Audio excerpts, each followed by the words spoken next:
सचिव राजेशजी ठुमरे आणि doctor Karambelkar sir आणि आजच्या आदरणीय वक्त्या अनुराधाताई गोरे, तर मी सर्वप्रथम डॉक्टर करंबेळकर सरांना विनंती करतो की त्यांनी आजच्या पाहुण्यांचं वाचनालयाच्या वतीने आणि चाळीसगावकरांच्या वतीने स्वागत करावं.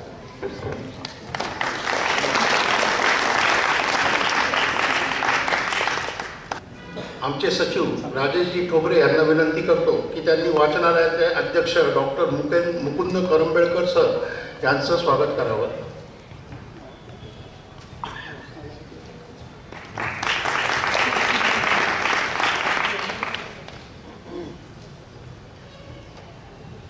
आजच्या प्रमुख वक्त्या त्यांचा परिचय वाचनालयाचे अध्यक्ष डॉक्टर मुकुंद करंबेळकर सर हे करतील. त्यांना मी विनंती करतो की त्यांनी येऊन वक्त्यांचा परिचय करून द्या.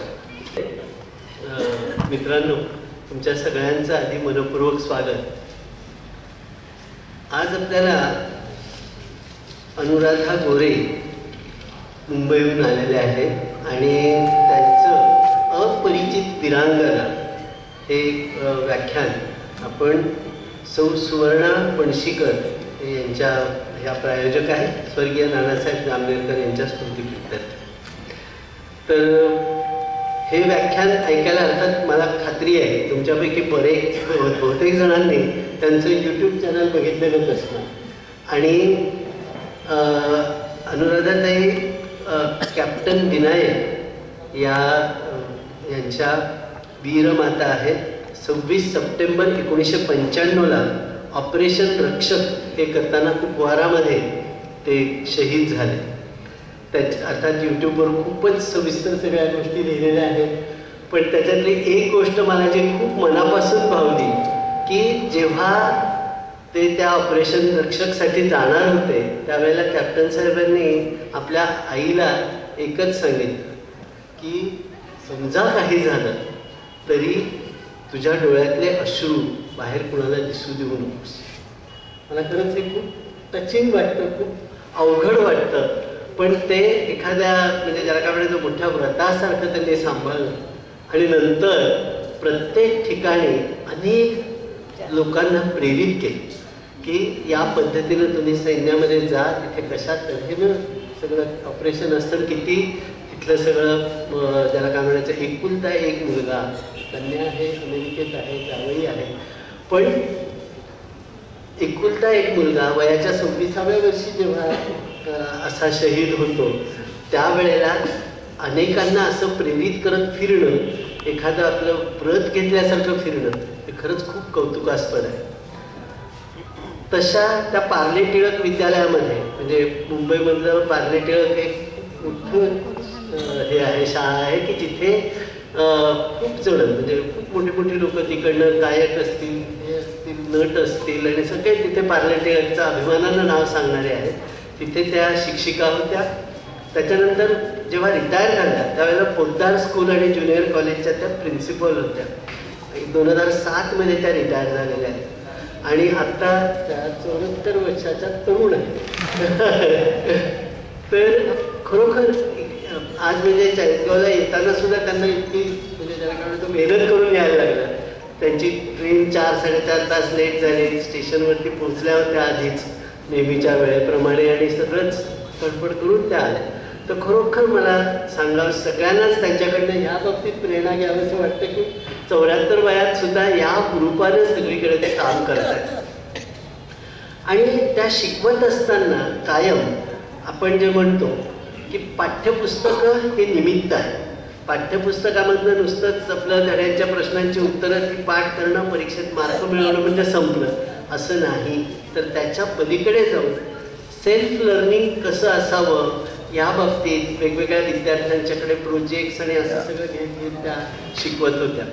यशवंतराव चव्हाण विद्यापीठामध्ये सुद्धा त्यांनी काही एक लिखाण आणि खूप चांगल्या तऱ्हेनं हे केलं. सह्याद्री TV वरती एक यशोदीप नावाची 10वीच्या विद्यार्थ्यांसाठीची मालिका गाजली होती. त्या मालिकेचं लेखन आणि सादरीकरण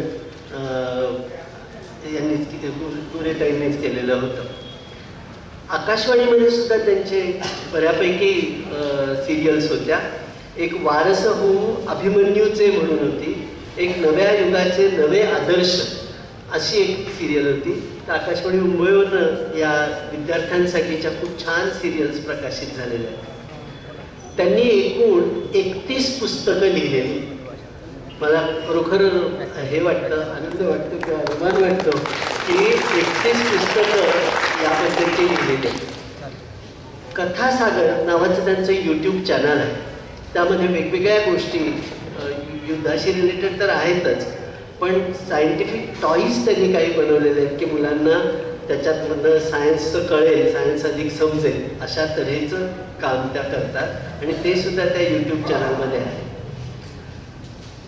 ह्या यूट्यूब चॅनलला म्हणजे अनेक वेगवेगळे इव्हन कुकिंगबद्दल पण त्यांनी म्हणजे कुठलाही विषय त्यांना बाद आहे असं नाही, सर्व विषयांवर त्या फार छान तऱ्हेनं प्रेझेंटेशन करतात. एखाद्या गोष्टीचं म्हणजे त्यांनी लक्ष घालून हे करायचं नाही की जीव तोडून त्या सगळ्याच्या गोष्टी हे करायच्या. आजचा जो विषय आहे अपरिचित वीरांगना, जेव्हा त्यांनी त्या बाबतीत शोधायला सुरुवात केली तर अप्रकाशित असलेल्या आणि युद्धामध्ये काही काम केलेल्या अशा महिला त्यांनी 146 महिला शोधून काढलेल्या आहेत आणि त्याच्याबद्दल त्यांच्या यूट्यूबवर सविस्तर लिहिलेलं आहे. आज त्यातल्या काही महत्त्वाच्या आपल्याला ऐकायला मिळणार आहे. त्यांनी हिंदू टेम्पल्सवरती सुद्धा अभ्यास केला आहे की ज्यांचं आधी हिंदू टेम्पल होतं आणि त्याचं मशिदीत रूपांतर झालं. आत्ताच आपण राम जन्मभूमीचं आत्ताच 22 जानेवारीला आपण हे करणार आहोत, लोकार्पण करणार आहोत. तर त्या अनुषंगानं बघितलं तर मंदिर आणि त्याचं नंतर झालेलं मशीद याबद्दलचाही त्यांनी अभ्यास करून बऱ्यापैकी अनेक ठिकाणी लिहिलेलं आहे. मला माहिती आहे हे सगळं मी सांगितल्यानंतर तुम्ही आणखी त्यांचं व्याख्यान ऐकायला खूप उत्सुक झालेलं असणार. त्यामुळे एका जगणं आनंदी करणाऱ्या, जगणं वेगळ्या तऱ्हेनं कशी जगणं असतं ते मांडणाऱ्या एका अशा विदुषीला आम्ही इथं बोलवलेलं आहे. तुम्ही अर्थातच कानात प्राण आणून हे सगळं ऐकणार आहात याची मला खात्री आहे. त्या उत्सुकतेनेच तुम्ही सगळेजण आलेला आहात. तर मी त्यांना विनंती करतो की त्यांनी त्यांचं व्याख्यान सुरू करावं.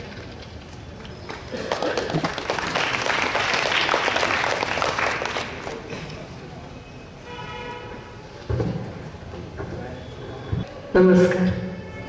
मला असं वाटतं की पहिल्यांदा मला आभार मानले पाहिजेत तुमच्या सगळ्यांचे की तुम्ही मला इथे बोलवलं आणि 40 गाव म्हणजे आम्ही लासलगाव, 40 गाव, व्यापारी शहर तुमच्या बातम्या ऐकत असतो, पण प्रत्यक्ष यायचा योग पहिल्यांदा नाही म्हणता येणार. मागे माझा भाऊ काही वर्ष इकडे होता किंवा युनायटेड वेस्टर्न बँक असताना खूप वर्षापूर्वी मी येऊन गेले, पण आज मला परत बोलवलं त्याबद्दल धन्यवाद. खरं तर मला असं वाटत होतं की अज्ञात वीरांगणामध्ये बायकांची संख्या जास्ती असेल पण पुरुषांची संख्या जास्ती आहे, काही हरकत नाही. प्रत्यक्ष मी तुम्हाला काही गोष्टी सांगणार आहे, मात्र त्याच्यापूर्वी एक नक्की आपल्याला मनात क्लिअर करायचं आहे की आपल्या मनावर काय ठसवलं गेलं बघा. भारतीय स्त्रिया म्हणजे काय? नवरा गेल्यानंतर सती जाणाऱ्या, घोंगट घेऊन राहणाऱ्या, उंबरठा न ओलांडणाऱ्या, ज्याला शिक्षणापासून वंचित ठेवलं गेलं, त्यांनी घर आणखीन काय म्हणूया आपण चूल मूल याच्यात जखडल्या गेलेल्या अशी एक प्रतिमा आपल्या डोळ्यासमोर उभी केली जाते. ही प्रतिमा तयार व्हायचं कारण असंख्य वेळेला वेगवेगळं आहे. मुळात आपली भारतीय स्त्री अशी होती का? तर बिलकुल अशी नव्हती. म्हणजे पूर्वीच्या गार्गी मैत्री त्यांच्याबद्दल मला काही बोलायचंच नाहीये, त्या विदुषी होत्या. पण नंतरच्या काळामध्ये आपल्याला ज्यांनी प्रत्यक्ष युद्ध केलं, राज्य केलं, राज्य परकीयांना हरवलं अशा असंख्य स्त्रिया. याच्यामध्ये आणखीन मी एक भाग केला लिहित असताना मला असं जाणवलं की त्याच्यामध्ये काही स्त्रिया अशा की ज्यांच्यामुळे इतिहासाला कलाटणी मिळाली पूर्ण. म्हणजे अगदी साधं उदाहरण आपण घेऊया ते म्हणजे आपण जोधा अकबर असं नेहमी म्हटलं जातं, पण जोधा नाव तिचं होतं का खरोखरीच? नव्हतंच. मुळे ती होती हरेका. त्याच्यामुळे कोर्स ऑफ हिस्ट्री शेड झाला. तो कसा ते पुस्तकात दाखवायचा मी प्रयत्न केलाय. पुस्तक अजून मार्केटमध्ये यायचं आहे. दुसरं म्हणजे आत्ता आपण जसं म्हणतो तसं बँकर्स, मोठमोठ्या बँकर्स, पण पहिली लेडी बँकर कोण होती? आत्ताची गोष्ट नाही आहे, खूप पूर्वीची गोष्ट आहे.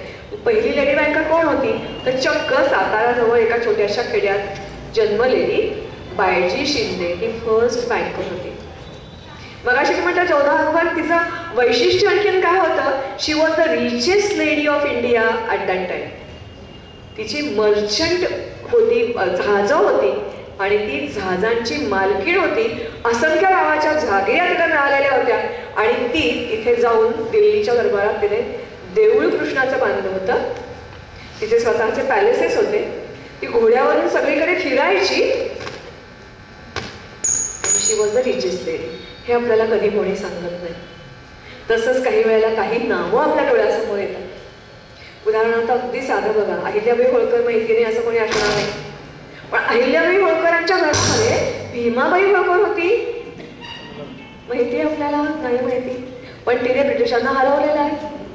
झाशीची राणी सगळ्यांना माहिती आहे, पण झाशीच्या राणीची दुसरी एक भाची होती आणि तिला चक्क म्हणजे तिला क्वीन म्हणण्यापेक्षा संत क्वीन असं म्हणत असत. तिचा आश्रम होता. तिला पहिल्यांदा ब्रिटिशांनी अटक केली, मग सोडून दिलं आणि हिला काय फारशी काही निरुपद्रवी स्त्री आहे म्हणून सोडून दिलं. पण आपण सगळ्यांनी शाळेत वाचलंय, इतर अनेक ठिकाणी वाचलंय की जेव्हा 1857चं बंड सुरू होतं तेव्हा कमळ आणि भाकरी आणि साधू जिकडे तिकडे हिंडत होते. या साधूंची युनिटी संघटना हिने बांधली होती. एवढंच नव्हे तर नेपाळमध्ये शस्त्रांचा कारखाना तिने चालवला होता. तो कसा, तर लोकमान्य टिळक आणि त्यांच्याबरोबर केसरीमधले आणखीन एक जण तिला भेटायला गेले. तेव्हा ती कलकत्त्यात राहत होती. तिच्या नावाची शाळा आजही कलकत्त्यात आहे. त्यांनी तिला सांगितलं तुम्ही नेपाळला, म्हणजे तुम्हाला माहिती आहे सगळ्यांना की नानासाहेब पेशवे वगैरे नेपाळला नंतर पळून गेले 1857 नंतर. त्यांच्याबरोबर तीही काही वर्ष तिकडे राहिली होती. जेव्हा तिकडे लक्षात आलं की अरे ही दिसते साध्वी बरं का, पण ही डेंजरस आहे, तेव्हा ती नेपाळमधून सटकली आणि उत्तरी तिने परत भारतात येऊन स्थायिक झाली कलकत्त्यात. पण कलकत्त्यात असताना परत तिने शस्त्रांचा कारखाना कुठे सुरू केला, नेपाळमध्ये. अशा असंख्य स्त्रिया, सगळ्यांच्या गोष्टी आपल्याला सांगणं कठीण आहे, पण साधारणपणे आढावा आपण घेतला तर आपल्याला काय दिसतं, तर ग्रीकांचं आक्रमण सुरू झाल्यापासून सुरुवातीच्या काळामध्ये ग्रीक, हूण, शक, त्या मनाने आपल्याला म्हणजे ज्याला आपण धर्मांतरण किंवा संस्कृती नष्ट करणं, देवळं नष्ट करणं हा प्रकार फारसा नव्हता. दे वर जस्ट इन्व्हेडर्स. आपलं एक्सपांड करायचं आहे साम्राज्य म्हणून आलेले होते. मात्र 715 पासून the course of history changed a lot. म्हणजे नेमकं काय झालं, तर आता जे आक्रांत आले, मोहम्मद बिन कासिम आता जे आक्रांत आले ते आक्रांत कसे होते नेमके, तर त्यांना म्हणजे आत्ताच मला वाटते मी त्यांना मगाशी सांगितलं की मी गोयल, रामनाथ गोयल यांचं पुस्तक वाचले, Hindu temples what happen to them. Horrible आहे, सगळं हॉरिबल आहे, सगळं हॉरिबल आहे. मला वाटते मी आणखीन मगाशी बोलता बोलता सगळं संदर्भ दिला की सध्या अयोध्येला एवढं पॉम्प अँड रिजॉईस कशासाठी आहे.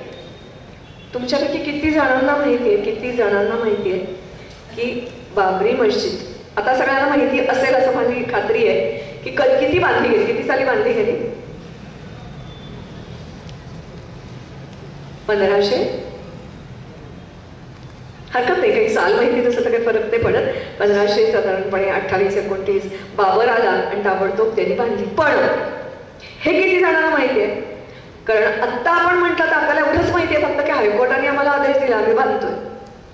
पण तोवर हिंदू काय नुसते हात चोळत बसले ते का, बिलकुल नाही.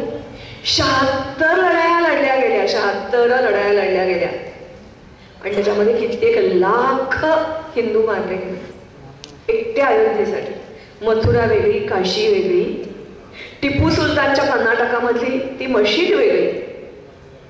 प्रत्येक ठिकाणी लढा लढा लढा लढा आपण दिला.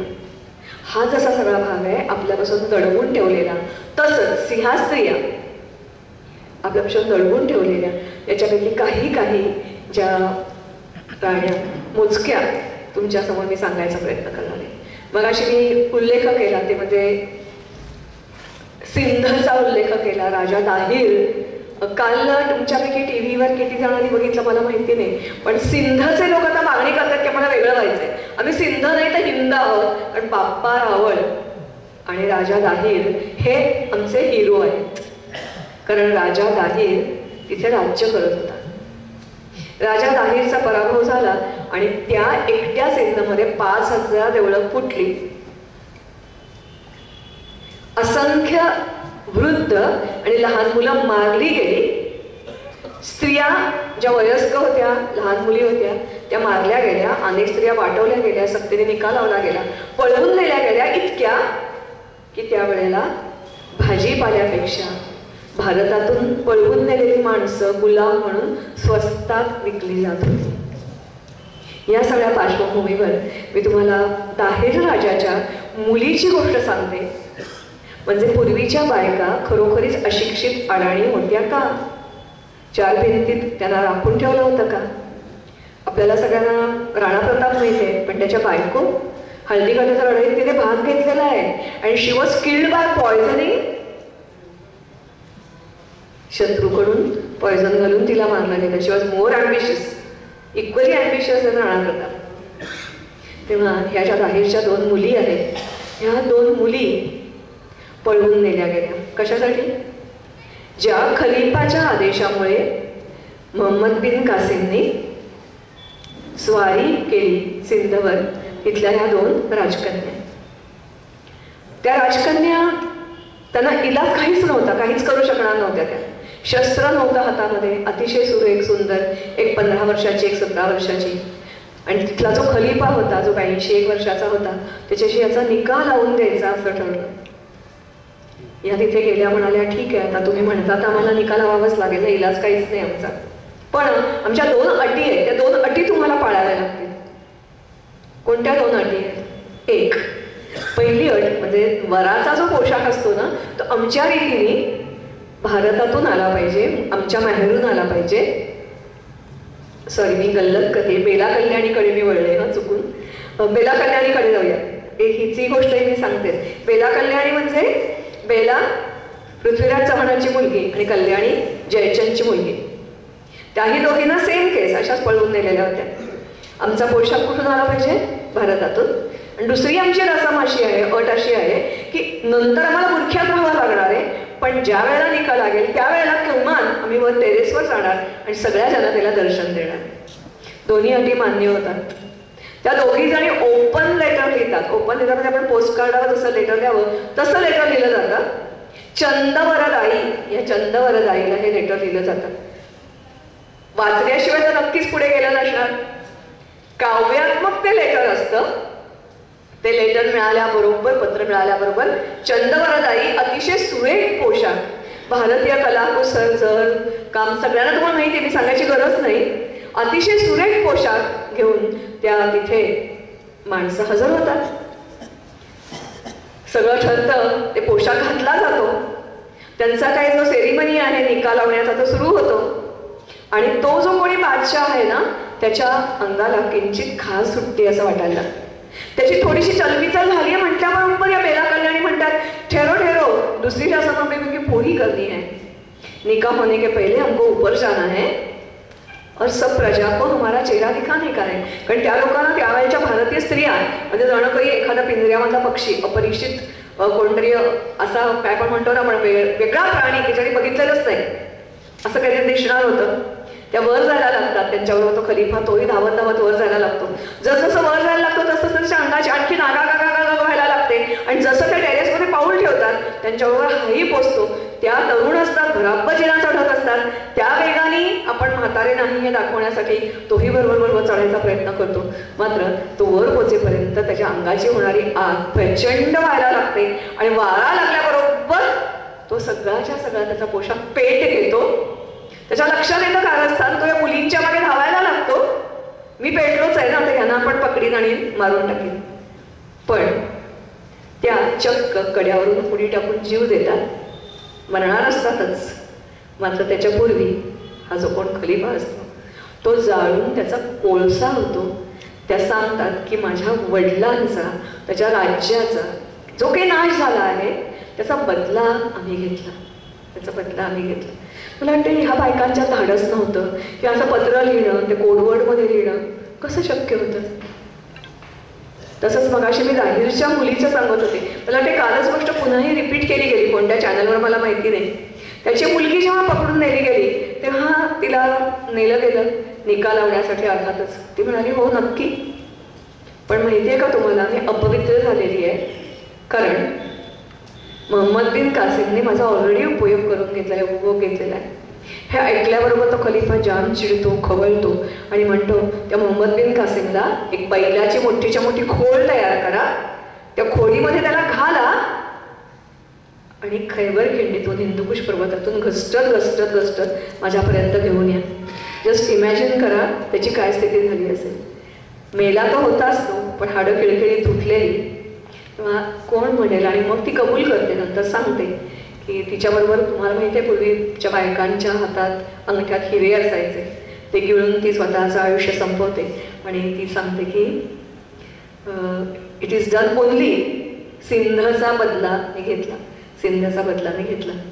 मला वाटते खरं आत्ता मगाशी तक्षक जेव्हा यांच्या मुलाचं नाव मी ऐकलं ना तेव्हा मला एक खूप वेगळी गोष्ट, पण मी शाळेसाठी ती राखून ठेवली होती, तशीच ती राखून ठेवणार आहे, पुढच्या वेळेला आली की सांगेन. पण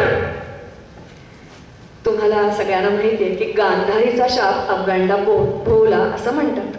तिकडे मी जाणार नाही आहे, कारण गांधारीचा शाप भोवला माझ्या चॅनलवर मी मागे टाकलेली गोष्ट आहे.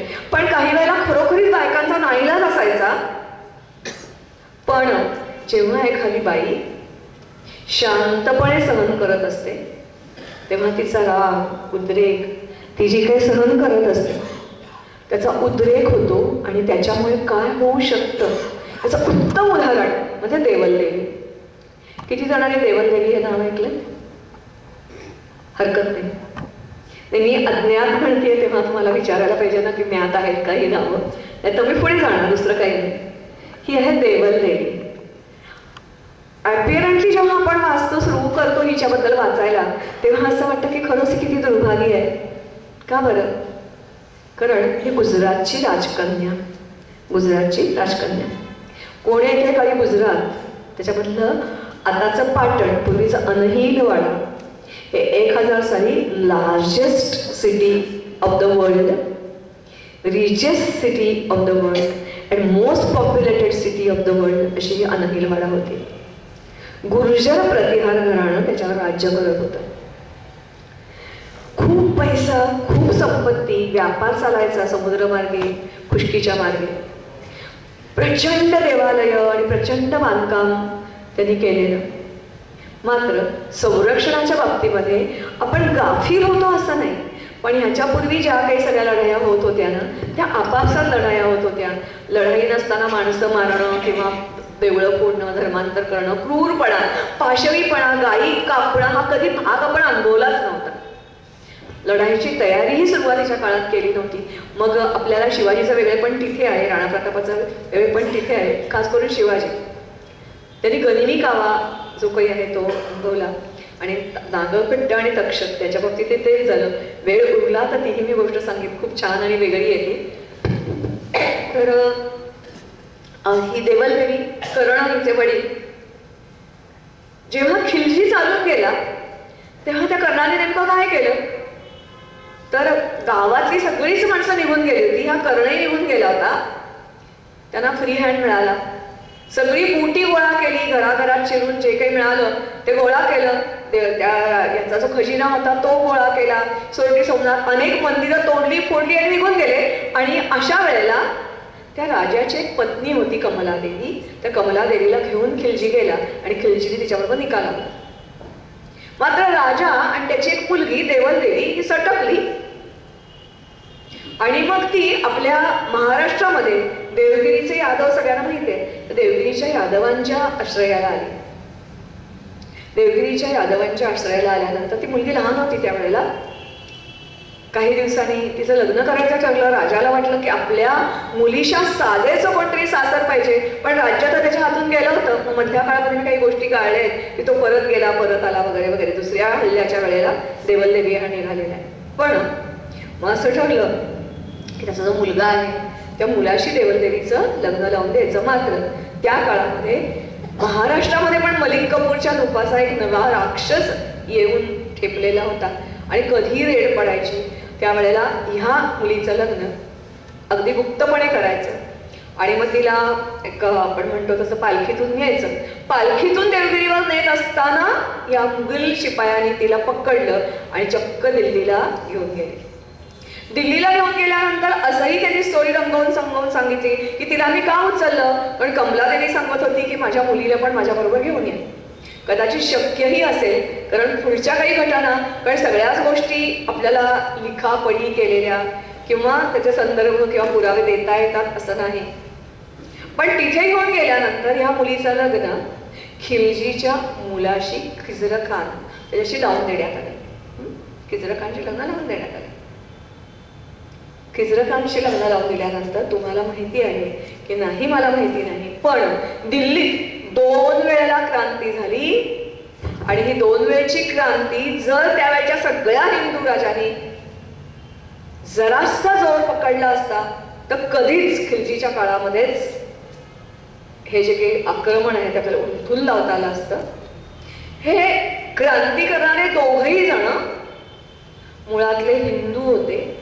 गुजरातवर जेव्हा स्वारी केली गेली तेव्हा पळवलेले होते. त्याच्यातला हेमू हा वेगळा होता.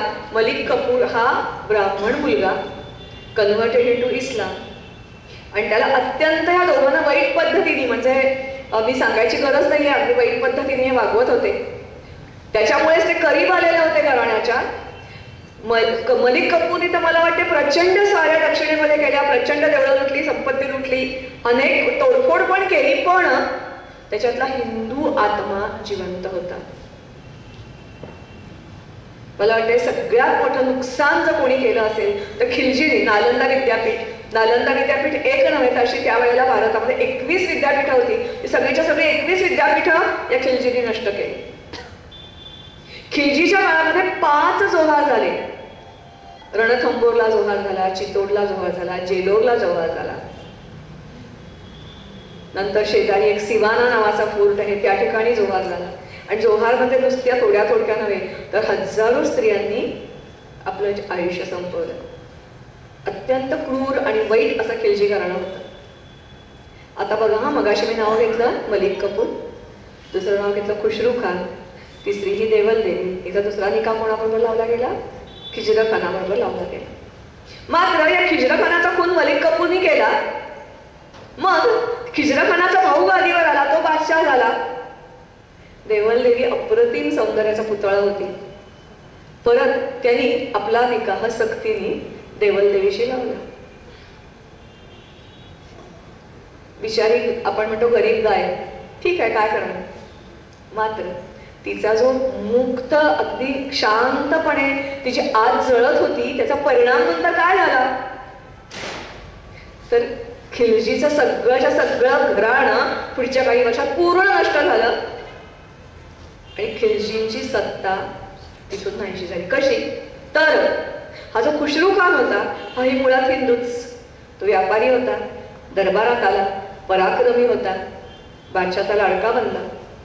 आणि मग खुशरू खान आणि देवल देवी या दोघांनी संगनमताने खिलजीच्या सगळ्या तर मला वाटते मी हेमू विक्रमादित्यावर कधीतरी युट्यूबवर केलेलं आहे, पूर्वी केलेलं आहे, आता लक्षात नाही मी कधी केलं होतं ते. जमलं तर जरूर तुम्ही युट्यूबवर बघा, कारण जोपर्यंत आपल्याला हे कळणार नाही ना तोपर्यंत आपला हिंदू जागा होणार नाही. जोपर्यंत जागा होणार नाही तोपर्यंत आपल्याला, मला वाटते माझ्याबरोबरच तुम्हाला सगळ्यांना माहिती आहे, पुढचं भविष्य काळ आपल्या हातात आहे. आपण तो वाचवायचा की परत संकटात उडी घ्यायची. पण देवल देवी आणि खुशरू खान जवळ आले. अनेक हिंदूंना भरती केलं गेलं, त्याला प्रिटेंड केलं गेलं की अनेक हिंदूंना मुस्लिम व्हायचंय पण उघडपणे त्यांचं धारिष्ट्य होत नाहीये. या नावाखाली असंख्य हिंदू तिथे जमा झाले. गुजरातवरून कित्येक लोक बोलवले गेले आणि कोणे एके दिवशी सगळं खिलजीचा घराणा मारून टाकल्यानंतर या दोघांनी घोषित केलं की आजपासून आम्ही हिंदू आहोत. आम्हाला काही कारणामुळे मुस्लिम व्हावं लागलं. आणि मग काही दिवस जवळजवळ 11 महिने दिल्लीमध्ये समृद्ध सगळा खजिना त्याने लुटून टाकला. हिंदू मंदिरं पुन्हा उघडली गेली, जिजिया कर नष्ट केला गेला. आणि खुशरू खानाला बरोबरीने साथ कोणाची होती? देवल देवीची, की जिला सक्तीने 1-2 निकाह करावे लागले. गरीब गाईसारखं वागावं लागलं. काय काय तिच्यावर संकट त्या काळात आली असतील आणि काय काय सोसावं लागलं असेल याची कल्पनाही आपल्याला करता येणार नाही. पण स्त्रिया जेव्हा अगदी मुग्धपणे सहन करत असतात, त्या सहन करण्याचा उद्रेक काही वेळेला होतो आणि तो असा होतो की खिलजीचं राजघराणं पूर्णच्या पूर्ण संपून गेलं, सत्ता संपुष्टात आली आणि मग दुसऱ्या घराण्याचा अंमल सुरू झाला. मी मगाशी म्हटल्याप्रमाणे दुसरं कोणी असतं हिंदू, इतरांनी साथ दिली असती तर खूप चित्र बदललं असतं. तेव्हा हे झालं एक उदाहरण. मी शक्यतो निवडताना मला तुम्ही वेळ झाली की सांगा, कारण मी वेड्यासारखी बडबडत राहते, माझ्याकडे सांगण्यासारखं कारण खूप असतं. किती तुमचा वेळ आहे? एक 5-10 मिनटं आधी तुम्ही मला सांगा की मी थांबीन. या ज्या निवडलेल्या आहेत त्यांच्यात नादी वाचून दाखवते मी. त्याच्यातलं जर कोणी काही ऐकलं असेल तर आपण ते गाळूया आणि पुढे जाऊया. मी वेगवेगळ्या प्रांतातल्या आणि वेगवेगळ्या काळातल्या या राण्या निवडलेल्या आहेत. आत्ता सांगितलं देवलदेवी 1320 मधली आहे. त्याच्यानंतर नागकाठी राणी ऐकलंय नाव कोणी? नागकाठी राणी आहे 1653 ते 78. रामप्यारी गुर्जर ही राणी नव्हती, पण तैमूरलंग 3 महिन्यात जो भारतातून पळून गेला त्याला कारणीभूत असणाऱ्या अनेकांपैकी एक रामप्यारी. जवळजवळ 30 ते 40 हजार महिलांची फौज नेतृत्व करणारी रामप्यारी ऐकलंय? ओनके ओबावा अगदी सामान्य स्त्री, पण तिने टिपूच्या म्हणजे कसं काय म्हणेल ऐका तुम्ही आता. सरदार कुईली हरकत नाही. महादेवी अबक्का ही एकमेव राणी अशी आहे की तिने पोर्तुगीजांना 7 वेळा हलवलं. एकदा दोन नाही, 7 वेळा हलवलं. आणि जवाहरबाई, मला वाटते यूट्यूब जर कोणी ऐकलं असेल तर जवाहरबाईची मी आत्ताच गोष्ट सांगितली होती की मारिता मरितो झुंजे ना, अशी ही जवाहरबाई. तेव्हा ह्या गोष्टी मी निवडलेल्या आहेत. सांगू, सुरुवात करू. काहीतरी वेगळं वाटतंय, खरोखरीच अज्ञात काहीतरी ऐकल्यासारखं वाटतंय. घरी जाऊन जरूर सांगा. क्रांतीची देवता असा आपण या देवलदेवीला आपण म्हणतो. आत्ताच मी तिची गोष्ट सांगितली. मग आपण वळूया आता पुढे. रामप्यारी गुर्जर फक्त राण्यानेच नेतृत्व केलं का हो? सामान्य माणसं, कारण काही वेळेला असं बरं. आणखीन एक तुम्हाला सांगायचं राहिलं, या जशा मुघल, तुर्क आणि अफगाण यांच्याशी लढणाऱ्या स्त्रिया, हा जसा एक मोठाच्या मोठा परीघ आहे ना, तसंच दुसरा आपल्याला एक मोठाच्या मोठा परीघ मिळतो, तो म्हणजे 1857च्या क्रांतिकारी स्त्री. कोणाकोणाची नावं माहिती आहेत 1857? एक नाव सगळ्यांना माहिती आहे. राणी बस, मगाशी मी उल्लेख केला म्हणून तिची बहीण. पण जवळजवळ या 1857 मध्ये मला 27 ते 28 स्त्रिया अशा मिळालेल्या आहेत. कोणी नर्तिका होती, कोणी नायिका होती, कोणी वेगवेगळ्या संस्थांच्या राण्या होत्या. त्यांनी सगळ्यांनी त्याच्यामध्ये आदिवासी गोंड बायका होत्या. अगदी लहान लहान मिरज या ठिकाणच्या छोट्या छोट्या सासवा सुना होत्या की ज्यांनी बरोबरीनं गंगेमध्ये आणि कृष्णेमध्ये बुडवून घेतलं. अशा कितीतरी मिळाल्या. नंतर दुसरी जी फेज सुरू झाली ना 1857 नंतरची, ती झाली ह्या आपले सुभाषचंद्र बोस त्यांच्या सेनेमध्ये असणाऱ्या स्त्रिया. किती जणांना कोणतं नाव? एक नाव सगळ्यांना माहिती आहे बहुतेक करून. कोणाचं नाव माहिती आहे? भगिनी निवेदिता नाही. भगिनी निवेदिता लक्ष्मी सहगल, अगदी बरोबर आहे. तिला मध्ये राष्ट्रपतीचा उमेदवार म्हणून उभेही केलं होतं. पण एकच नाव आपल्याला माहिती आहे. पण याच्या बरोबरीनं जवळजवळ सुभाषचंद्र बोसांच्या सेनेमध्ये अगदी लेफ्टनंट म्हणून काम करणाऱ्या, भरतीच्या प्रमुख असणाऱ्या एक तर अशी आपल्याला स्त्री मिळते की जिने सुभाषचंद्र बोसांचं कारस्थानामध्ये आपला नवरा इन्व्हॉल्व आहे म्हणताना नवऱ्यालाच मारून टाकलं. ब्रह्मदेशामध्ये जिच्या वडिलांचा सोन्याच्या खाणी आहेत अशी मुलगी सुभाषचंद्र बोसांच्या सेनेमध्ये काय काम करते? अशा काही आई आणि मुली की पूर्णपणे सुभाषचंद्र बोसांच्या कार्याला वाहून घेतलं होतं. अशा जवळजवळ आपल्याला 25 ते 30 जणी मिळतात.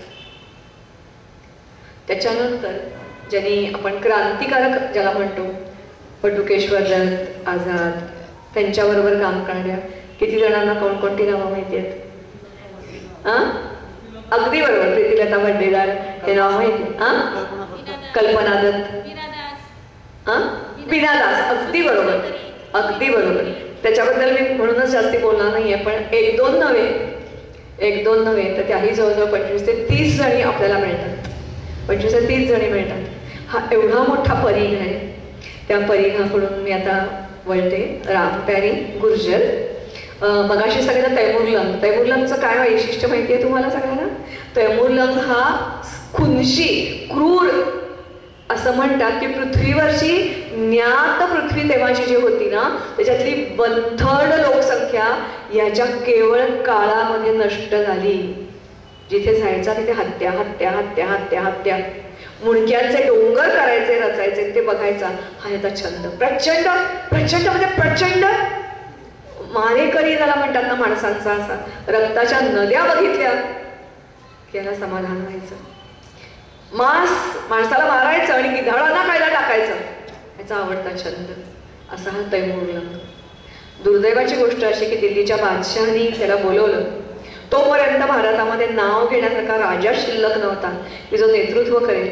बरं दिल्लीमध्ये तो आला, बोलवलं म्हणून आला, पण दिल्लीला त्यांनी काही म्हणजे खैर केली का, सोडलं का? बिलकुलच नाही. दिल्लीची लूट त्यांनी कशी केली तर त्याच्या सगळ्या सैनिकांना फ्री हँड दिला होता. हा जी काही लूट करायची ती करा.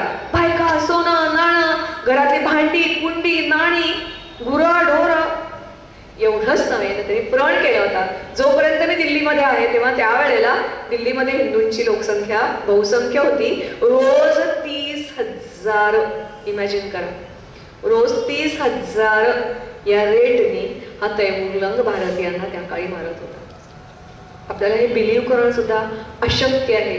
आता असंख्य ठिकाणी पुरावे मिळत आहेत, गॅझेटमध्ये नोंदी मिळत आहेत, शिलालेख मिळत आहेत, जुने दस्तऐवज मिळत आहेत आणि असंख्य म्हणजे मी तर म्हणते मी तर वेडीच आहे तशी असंख्य वेडी याच्यावर काम करतायत. कारण मराठीमध्ये लिटरेचर मला वाटतं एकच असत्यमेव जयते, त्याच्यामध्ये पण डिटेल ह्या स्टोरी नाही आहे.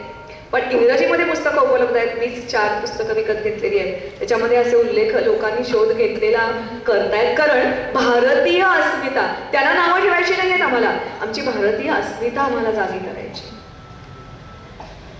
अशा वेळेला मग सामान्यातून नेतृत्व उभं राहतं. जेव्हा नेतेच आपल्याला उरला कोणी नाहीये त्यावेळेला जिझिया कर होता. गंगेमध्ये यमुनेमध्ये स्नान करायला परवानगी नव्हती, दाराच्या बाहेर सडा टाकायला परवानगी नव्हती, टिळा लावायला परवानगी नव्हती,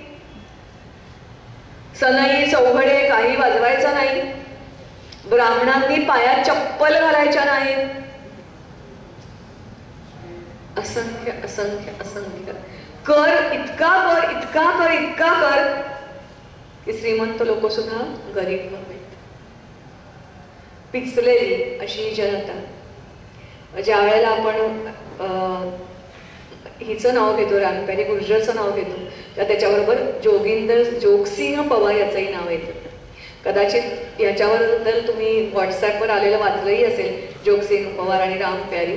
पण तो जो छोटासा व्हॉट्सॲपचं आपल्याला काय म्हणूया बियॉन्ड द वर्ड्स वाचणं आपल्याला जमत नाही काही वेळेला, कारण ते जग आपण अनोखंच अनुभवलेलं नसतं. तसं यांच्या बाबतीत झालं. हा जोगसिंह पवार आणि त्याच्याबरोबर अक्षरशः त्या भागातले म्हणजे पुढचं मी हे बोलतेय सगळं की आता तैमूरलंगची दृष्टी कुठे गेली, वृंदावन मथुरा इकडे तो वळला. या सगळ्या लोकांनी तिच्या संन्यासांनी सुद्धा शपथ घेतली काही झालं तरी वृंदावन मथुरापर्यंत तैमूरलंगला पोचून द्यायचं. बघा राजा नाहीये तेव्हा, कोणी त्यांना प्रोटेक्ट करायला राजा नाहीये. अशा वेळेला सगळे आपण नेहमी म्हणतो, आत्ताही तेच चाललंय राजकारण्यांचं की आपल्यालाच आपापसात विभागणी करायची की हा ब्राह्मण, हा क्षत्रिय, हा बीसी, हा ओबीसी, हा मराठा. त्यावेळेला सगळ्या जातधर्माचे लोक ज्या ज्या वेळेला एकत्र आले त्या वेळेला आपण शत्रूंना बुडवलं, हरवलं, डुबवलं, पराभूत केलं. ज्या ज्या वेळेला आपण जातीपातीत बाटलो गेलो, वाढलो गेलो, बाटले गेलो त्या वेळेला आपल्याला फक्त आणि फक्त हार स्वीकारावी लागली. यावेळेला सगळ्या जाती धर्माचे लोक एकत्र आले. गावागावात सगळीकडे दिल्लीपासून मथुरेपर्यंत सगळीकडे माणसांची चेन उभी राहिली. प्रत्येकाने आपापल्या गावातली आर्मी उभी केली. त्याच्यामध्ये आपल्याला अगदी 72 वर्षाच्या गृहस्थांपासून 14-15 वर्षाच्या मुलांपर्यंत सगळे जे कोण पुरुष आणि स्त्रिया होत्या त्यांनी भाग घेतला. तैमूरलंगच्या वाटेवरची खेडी लोकांनी निर्मनुष्य केली. जंगलामध्ये ती माणसं पळून गेली कारण त्यांना खायला लुटायला काही मिळू नये. आपले पशु पळवून नेले. पशुधन मोठं धन होतं ना, ते पळवून नेलं. आणि सगळ्यात महत्वाचं त्याच्या वाटेवरचा जसजसा तो पुढे पुढे पुढे सरकत होता तसं हे गावामधले लोक सगळा पाणी पुरवठा दूषित करत होते, विष त्याच्यात टाकत होते. जसजसा तैमूरलंग पुढे येत होता तसतसं पुरुष आणि स्त्रियांच्या टोळ्या रात्रीच्या वेळेला, कारण का बरं, आपण धर्म पाळतो, आपण म्हणतो दिवसा लढाई करायची, निशस्त्राला मारायचं नाही, हे तर सगळे पायदळी तुडवत होते नियम, आपण पण तेच केलं. रात्रीच्या वेळेला खास करून स्त्रियांच्या टोळ्या, त्या जास्ती लवचिक आणि काटक असायच्या, त्या जायच्या, शस्त्र पळवायच्या, अन्न पळवायच्या, तिथल्या किचनमध्ये जाऊन अन्नामध्ये विष कालवायच्या आणि पकडेपर्यंत किंवा जाग येईपर्यंत गायब पण व्हायच्या. ही रामप्यारी होती. ती अगदी लहानपणापासून शूरवीर, काटक, आणि तिच्या वडिलांनी तिला एखाद्या मुलाप्रमाणे वाढवलं होतं. तिला घोडेस्वारी सवारी येत होती, धनुष्यबाण चालवता येत होता, तलवारबाजी येत होती, राजकारणाचे डावपेच माहिती होते. कारण गुर्जर घराणं हे अत्यंत शूर पराक्रमी घराणं. गुजरातमध्ये पण गुर्जर घराणं होतं. जेव्हा तिकडे फार मोठ्या प्रमाणात अफगाण आणि तुर्क यायला लागले तेव्हा हेच गुर्जर मग खालती सरकले, गोव्याकडे गेले, दक्षिणेकडे गेले. इव्हन मी आत्ता पुढे जी एक पोर्तुगीजांना हरवणारी राणी म्हणते ती पण गुर्जर प्रतिहार घराण्यात ती पळून गेलेली, असे तिकडे लोक विस्थापित झाले, अशांपैकीच एक होती. ह्या गुर्जर घराणं ब्रिटिशांचीही बांधत राहिलं. त्यामुळे या रामप्यारीचा कुठेही फोटो सुद्धा उपलब्ध नाही. पण 30,000ची फौज तिथे उभी केली. गावागावामध्ये स्त्रिया आपापल्या घरातलं काम आवरून संध्याकाळी एकत्र जमायच्या, तलवारबाजी शिकायच्या, खंजीर कसा चालवायचा, सगळं शिकायच्या. कारण लढाईचे डावपेच शिकवले जायचे. पटकन पळून गायब कसं होत जायचं, तसं हे ती काम करायची. तसंच या सगळ्या स्त्रिया, हे जे सगळे पुरुष होते, त्यांना अन्नधान्य, जेवण बनवून द्या, जखमींवर उपचार करा, जर एखादा जास्ती जखमी झाला असेल त्याला घाईघाईने उचलून वर डोंगरात नेऊन सोडा, म्हणजे तो मारला जाणार नाही. ही सगळी कामं करत होत्या. पूर्णपणे दिल्लीच्या मार्गावर अशा लहान लहान टोळ्या केलेल्या होत्या. पुरुषांना प्रोत्साहन देण्याचं, स्त्रियांना प्रोत्साहन देण्याचं काम अत्यंत वेगाने घोडा दौडवायची, तिकडे जाऊन करायची. आणि दिल्लीतून निघून तैमूरलंगची फौज तिथपर्यंत कधीच पोचू शकली नाही. वृंदावन, मथुरा, काशी इथपर्यंत पोचूच शकली नाही. त्याच्या अगोदरच जवळजवळ 90% तैमूरलंगची फौज मारली गेली आणि हात हलवत परत गेली. हे सगळं जेव्हा तैमूरलंगनी ऐकलं दिल्लीमध्ये बसून, तेव्हा त्यांनीही ठरवलं की बस, आपल्याला आता इथे भारतात राहण्याचा अर्थ नाही, आपण परत जावं. आणि तो केवळ 3 महिन्यामध्ये परत फिरला, आपल्या राज्यात निघून गेला. तेव्हा अतिशय सामान्य स्त्री, पुरुष वेश धारण करून लढत होत्या स्त्रिया, हे लक्षात घ्या. म्हणजे आज जर मुलींनी पॅन्ट घातली तर आपल्याला काही वर्षापूर्वी जरा आपल्या नजरा व्हायच्या, पण पुरुष वेशामध्ये ह्या सगळ्या स्त्रिया लढत होत्या. कारण ते लढणं सोपं असतं, त्यांना सगळं सैनिकांचं शिक्षण मिळालं होतं. अशी ही रामप्यारी गुर्जर, ना राणी, ना सरदारणी, ना कोणीही, तुमच्या माझ्यासाठी सामान्य घरातून जन्मलेली, मात्र जिला धर्म आणखी देश, याचं रक्षण, त्याचं महत्त्व कळलेलं होतं आणि आपल्या धार्मिक स्थानांचं रक्षण त्यांनी केलं, अशी ही रामप्यारी गुर्जर. लक्षात राहील सगळ्यांच्या? पहिली आपण कोण बघितली? देवल देवी. दुसरी रामप्यारी. आणि मध्ये मध्ये मी एक बेला कल्याणी सांगितलेली विसरला, ह्याची सिंधची महाराणी, तिचा मुलीच उल्लेख केला तो विसरला. आता आपण जाऊया, ती म्हणजे काळाप्रमाणे शक्यतो मी घ्यायचा प्रयत्न करते आहे. आणि म्हणून आपण आता एकदम पुढे ओनके ओबामा, सॉरी, महादेवी अबक्का, हिचं नाव आहे महादेवी अबक्का. 1525 ते 1570 असं तिने राज्य केलं. दक्षिणेमध्ये आजही कित्येक भागामध्ये तुम्हाला माहिती आहे की स्त्री प्रधान अशा प्रकारच्या काही घराणी आहेत. तर ही जी अबक्का आहे ही मुळामध्ये तुम्हाला सगळ्यांमध्ये विजयनगर साम्राज्य प्रचंड मोठं होतं. त्या विजयनगर साम्राज्य जेव्हा तुटलं फुटलं त्यावेळेला असंख्य छोटे छोटे त्याला नायक म्हणायचे, हे नायक त्यांनी स्वातंत्र्य घोषित केलं. त्याच्यापैकी ही उलालाची राजकन्या, उलाला छोटंसं संस्थान होतं, तिथली ही राजकन्या. चौथा, हिला फिअरलेस क्वीन असं म्हणतात, फिअरलेस क्वीन असं म्हणतात. मला वाटते जैन धर्म, तुमच्यापैकी कोण कोण जैन आहेत? जैन धर्म म्हटलं की बरेच वेळेला अत्यंत अहिंसा वगैरे प्रिय असणारे, पण जेव्हा देशावर वेळ येते तेव्हा ही जैन असणारी जी कोण आहे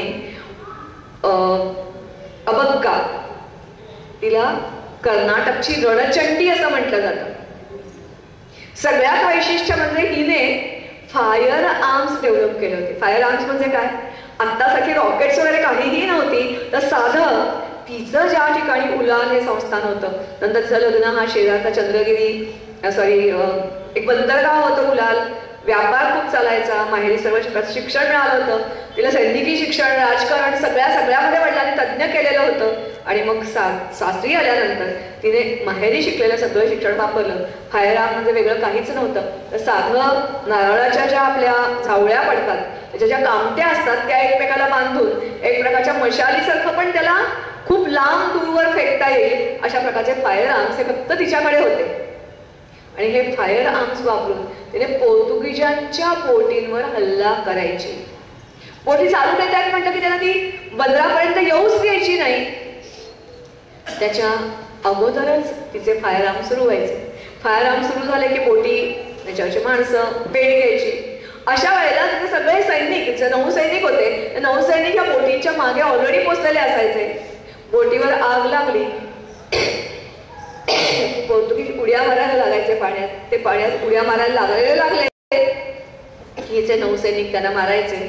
असं 1-2 वेळा नव्हे तर 7 वेळा त्याने पोर्तुगीजांना हरवलं. मात्र पोर्तुगीज तिथून त्या पोर्तुगीजांचा त्यावेळेला कोण राजा राणी कोण असेल त्यांनी मुद्दामून आपली माणसं पाठवली की कोण ही स्त्री आहे बघायला तरी जा, कोण आहे ही, आम्हाला परत परत हरवणारी आहे कोण. तिचं दर्शन त्यांनी घेतलं.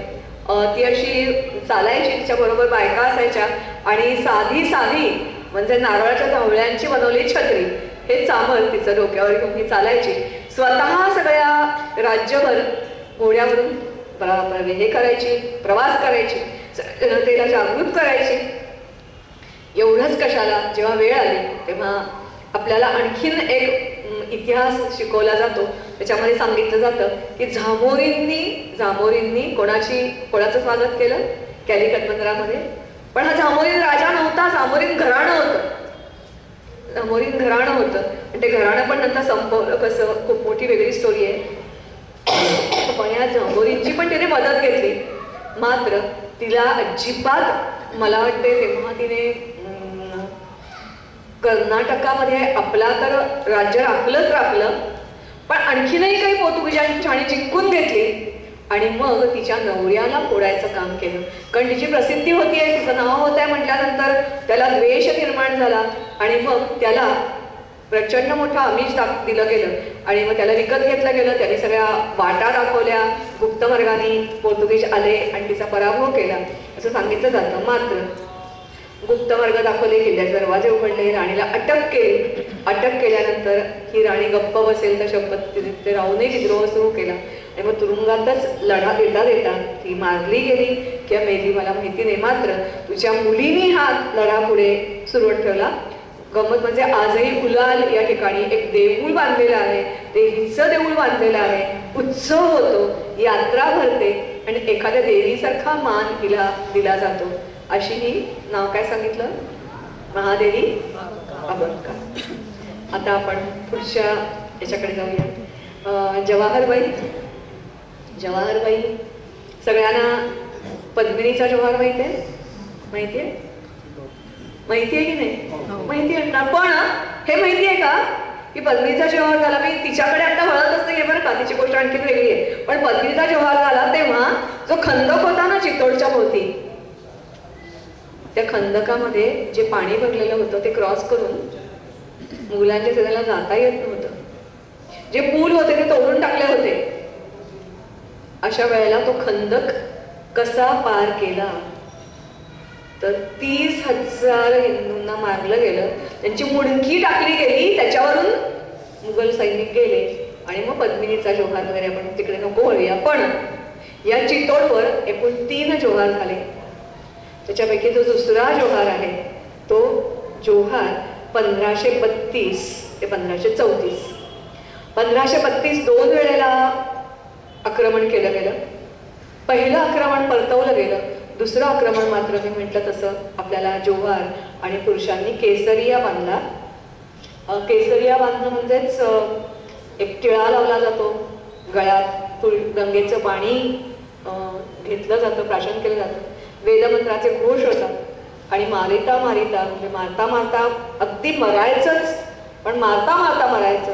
आणि जर समजा घायाळ झाले तर ते सैनिक आपल्याच पोटात सुरा खुपसून घेतात, जीवन संपवतात. त्याला म्हणतात केसरिया. या गुजरातचा जो बहादूर शाह होता, गुजरातच्या बहादूर शाहने तिच्यावर आक्रमण केलं. मी म्हटलं तसं 2 वेळा आक्रमण केलं. पहिल्यांदा 1532 मध्ये आणि 1534 मध्ये. हे कोण राज्य करत होतं तर राणा सांगा नावाचा राजा, त्याचं इथे राज्य होतं. ते राणा सांगा हा पृथ्वीराज चव्हाणाच्या घराण्यातला राजा.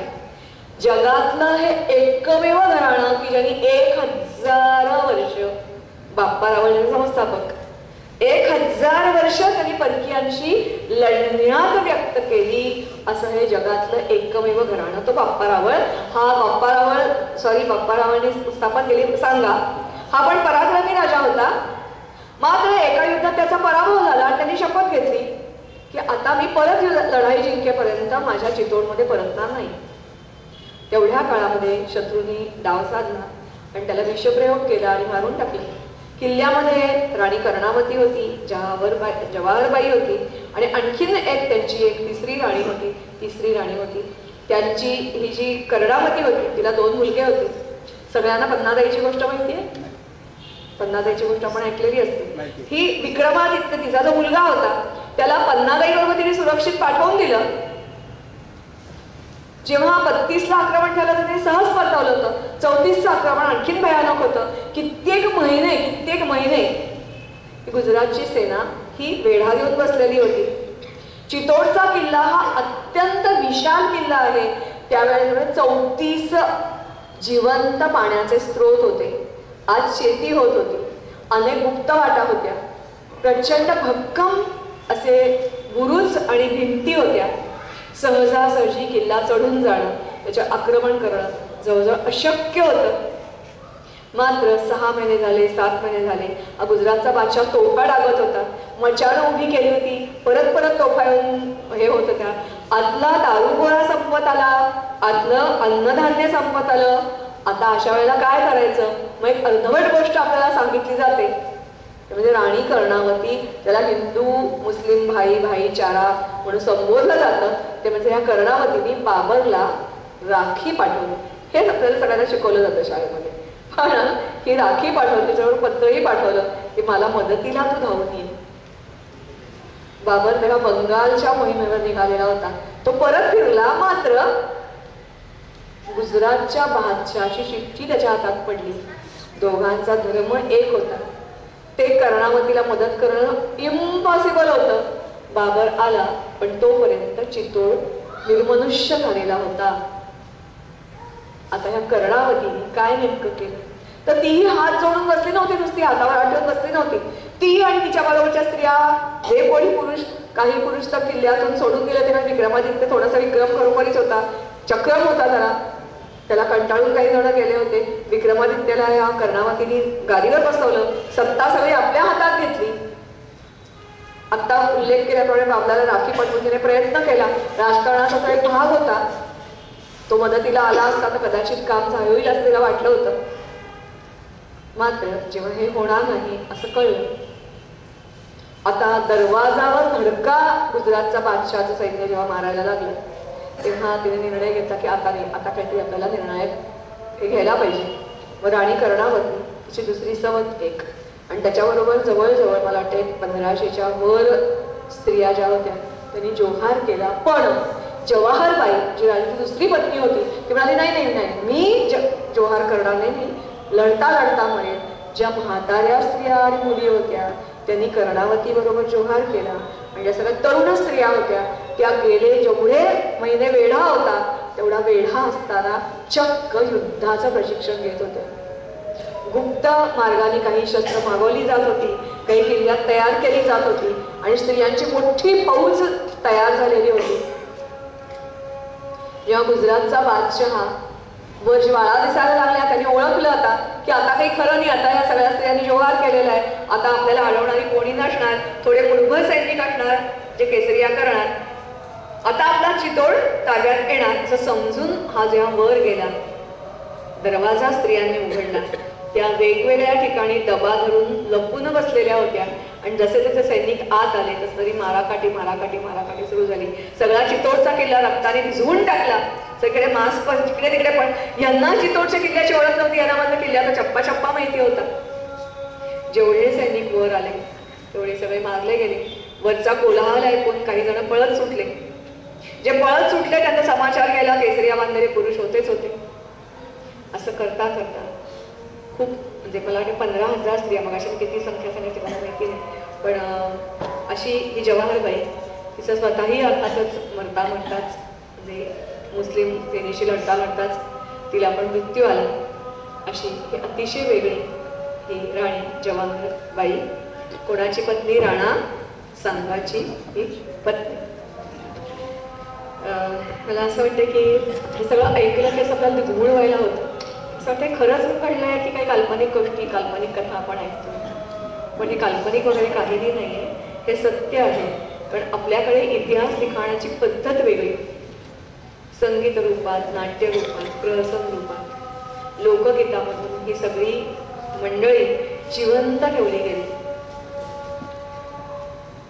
पुढच्या कथेकडे बोलू. नक्की कंटाळा नाही आला? ही खरं कथा एकटी सरदार कुईलीची नाही आहे, तर राणी वेलू नाचियार आणि सरदार कुईलीची दोघांची आहे. पण आज आपण जास्ती फोकस करणार आहोत ते म्हणजे सरदार कुईलीकडे, कारण she is called as the first human bomb used against the British. First human bomb used against the British असं हिचं वर्णन केलं जातं. काय झालं बरं नेमकं? तर ही जी राणी होती राणी वेलू नाचियार ही रामनाड नावाचा एक तिथे छोटं संस्थान राज्य, त्याचा जो सेनापती होता त्याची मुलगी.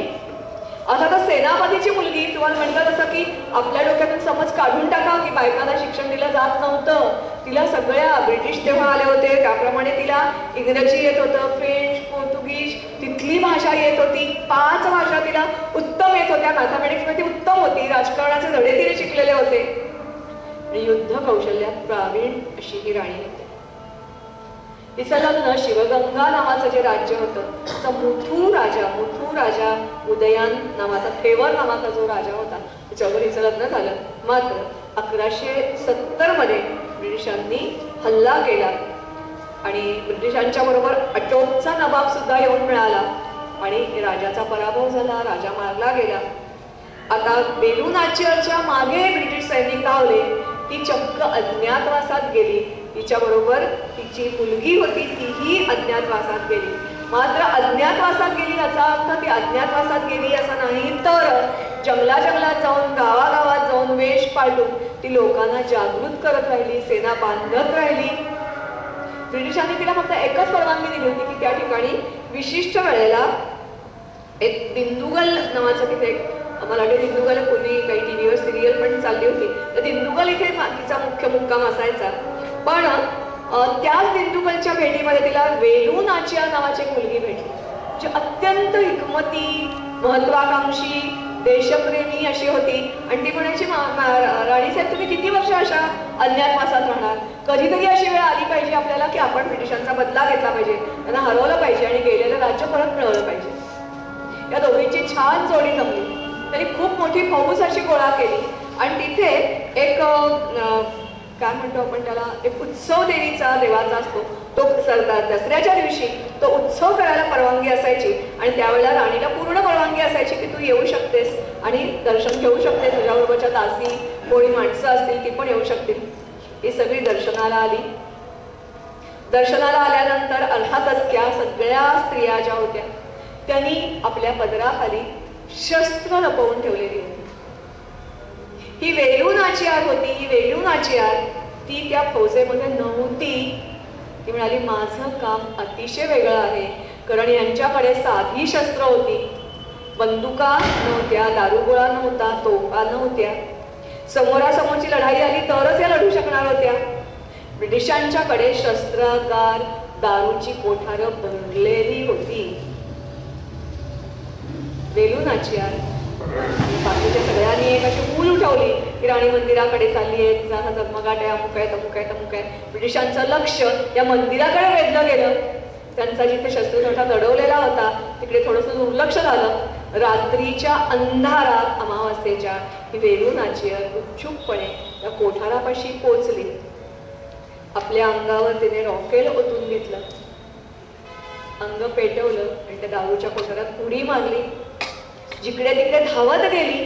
ती मरेपर्यंत हे अख्खच्या अख्खं दारूचं कोठार उद्ध्वस्त झालेलं होतं. ब्रिटिशांकडे लढण्यासाठी ना शस्त्रसाठा ना बंदुका, सगळं शस्त्रगार आणि सगळा दारूचा साठा जळून नष्ट झालेला होता. ती पहिली तिच्या चेहऱ्यावर मिळणारा जो आनंद आणि आपण अर्थातच राणीने मग नंतर युद्ध जिंकलं वगैरे हा पुढचा भाग सांगायची गरज नाही आहे तुम्हाला. तेव्हा अशी स्वतः ह्युमन वॉक होऊन ब्रिटिशांचा दारुगोळा सगळा नष्ट करणारी अशी राणी. मला वाटते तिने जवळजवळ नंतर ब्रिटिशांचा पराभव केल्यानंतर 10 वर्ष राज्य केलं. शिवगंगामध्ये एक मोठंच्या मोठं शिवाचं मंदिर तिने नंतर बांधलं. आणि अशी ही राणी वेलू नाचियार आणि तिची सरदार कुई. मला असं वाटते कंटाळा नाही ना आला. पुढची जी राणी आहे, किती वेळ झाला बघा तुमच्या घराकडे लक्ष लागलं. एक पुढची राणी आहे, तिचं नावच जरा वेगळं आहे, कारण तिने खरंच वेगळं काहीतरी केलं. मी म्हटलं तसं वेगळ्या प्रांतातली. आता वेलू नाचियार कर्नाटक वगैरे त्या भागातली, ही अबक्का मंगलोरच्या आसपासची. रामप्यारी गुर्जर उत्तराखंड उत्तर प्रदेश त्या भागातली. ही राजस्थानची जवाहरबाई. पहिली आपण जी म्हटलं ती म्हटलं तर गुजरातची, मग दिल्लीची. ही जी आहे ही आहे उत्तराखंडची राणी. उत्तराखंड देवभूमी म्हणून मानली जाते. उत्तराखंड देवभूमी जशी आहे तसं आपल्याला हे माहिती नाही की उत्तराखंडमध्ये प्रचंड मोठ्या प्रमाणात पूर्वी हिरे, सोनं, चांदी, अपरंपार खनिज तिथे दडलेलं होतं. प्रचंड श्रीमंत. त्यावेळेला ही 1653 ते 1778 ह्या काळातली ही घटना आहे. गहडवाल नावाचं घराणं, ते गढवाल वेगळं आणि गहडवाल वेगळं. हे गहडवाल जे घराणं होतं ते त्यावेळेला राज्य करत होतं. दिल्लीमध्ये दिल्ली सल्तनत होती, त्याच्यामध्ये हिने शहाजहानशी पण लढा दिला आणि औरंगजेबाशी पण लढा दिला. 17 वर्ष ती मुघलांशी लढत राहिलेली होती. पण शेवटची लढाई निर्णायक, त्यांना ती कधी उत्तराखंड पूर्णपणे हिवाळ्यात 6 महिने झाकलेला असतो. पर्वतराजी होती. त्या ठिकाणी मुघलांना अशक्य होत होतं. असंख्य किल्ले म्हणून हे गहडवाल.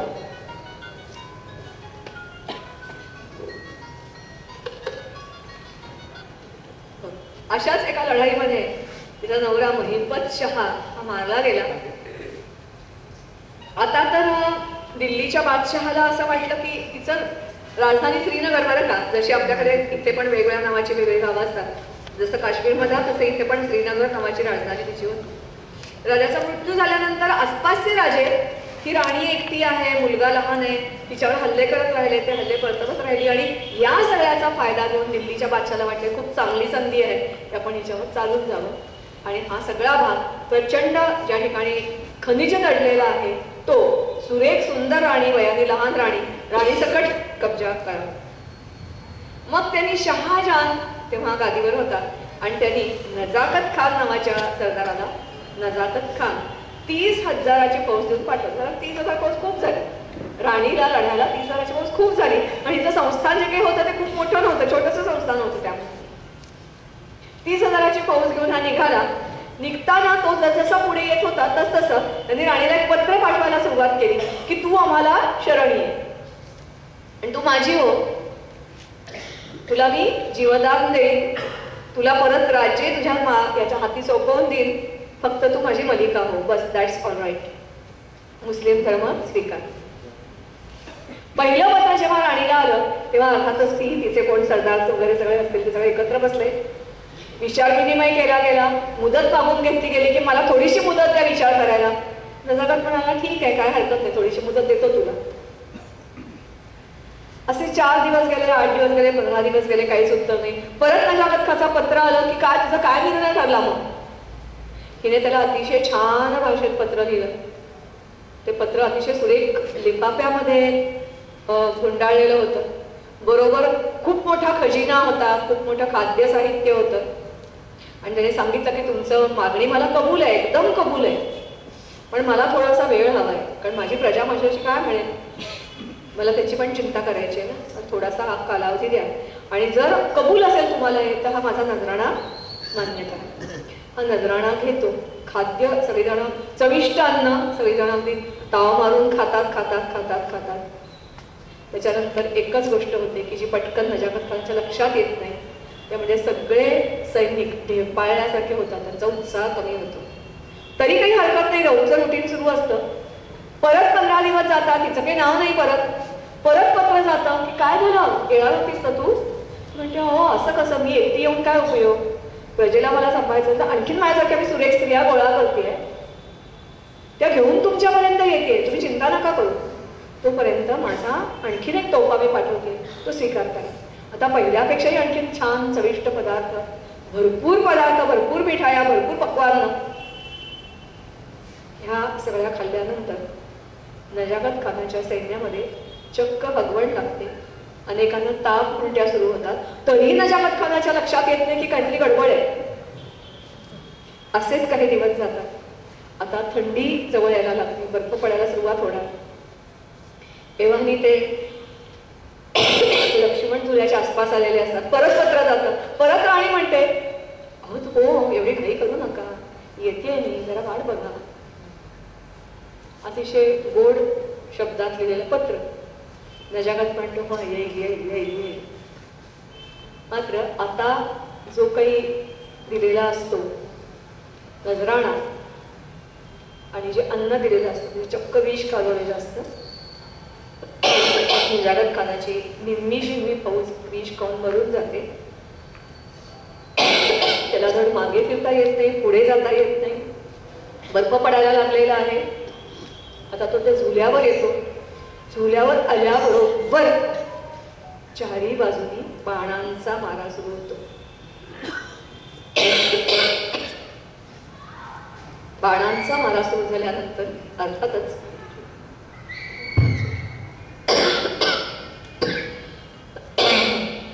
बाणांचा मारा सुरू होतो. त्याचे सैनिक जे काही उरले सुरले असतात ते धावायला लागतात.